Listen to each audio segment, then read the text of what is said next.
Hello and welcome to this Photoshop tutorial. My first tutorial for quite a long time, and also my first tutorial in CS6. It's just going to be a real simple tutorial on showing you how to save a brush and then one way of using that brush.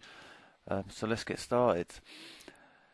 As you'll see on here, I've got a path laid down, and I've just drawn a simple clump of grass, and what I'm going to show you is how to save this and also how to use some of the options in the brush engine to kind of manipulate the brush the way you want it, but it's going to be a real basic tutorial.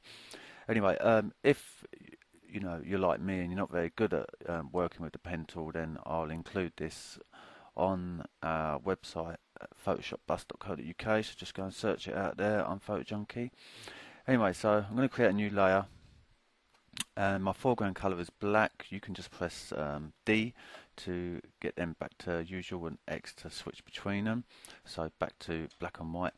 And you can either press Control Enter and then Alt Delete on that new layer to fill that with the black, or you can come to the paths. Well, first of all, make it a selection. No.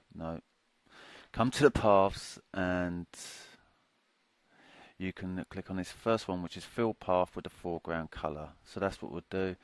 We'll click off so the path is no longer active, and we'll then just select around it like so. I don't think that's entirely necessary, but we'll do it anyway.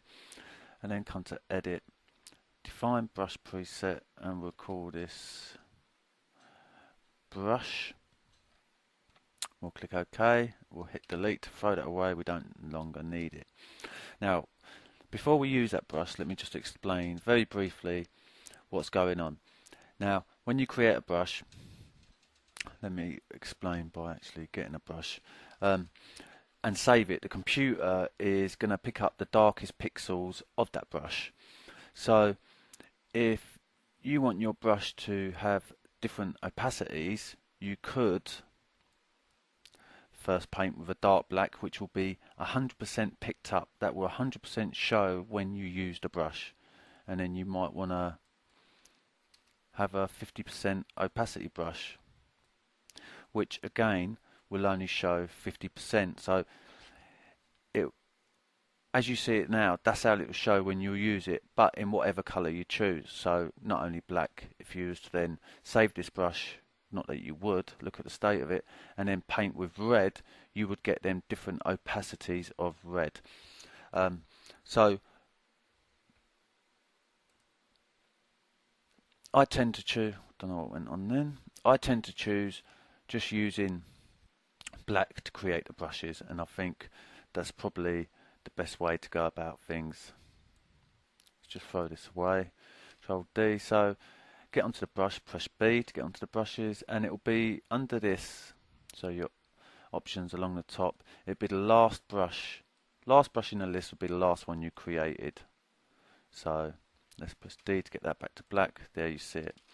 Now before we paint, I just want to choose some colours. So I'm going to choose a green, a nice dark green, and then a lighter one. So my background colour is light green, my foreground colour is darker green.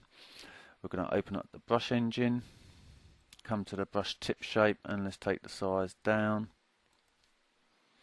Perhaps there would be fine. Shape dynamics, you want the size jitter on 100% and maybe just 1 or 2% on the angle, maybe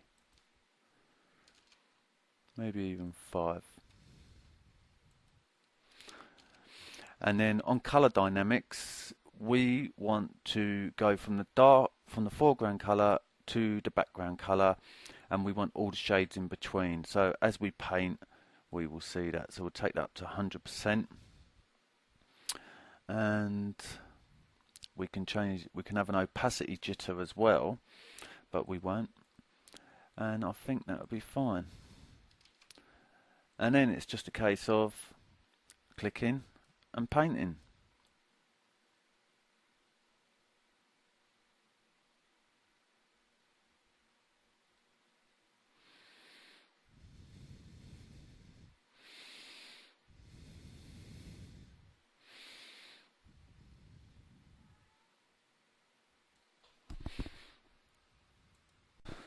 Sorry about that. Had to help the girlfriend with the shopping.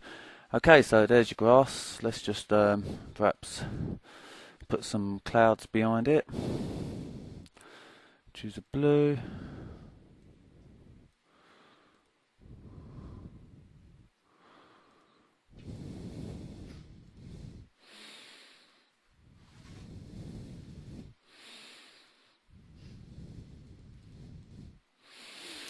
And there we have our grass, made with a grass brush.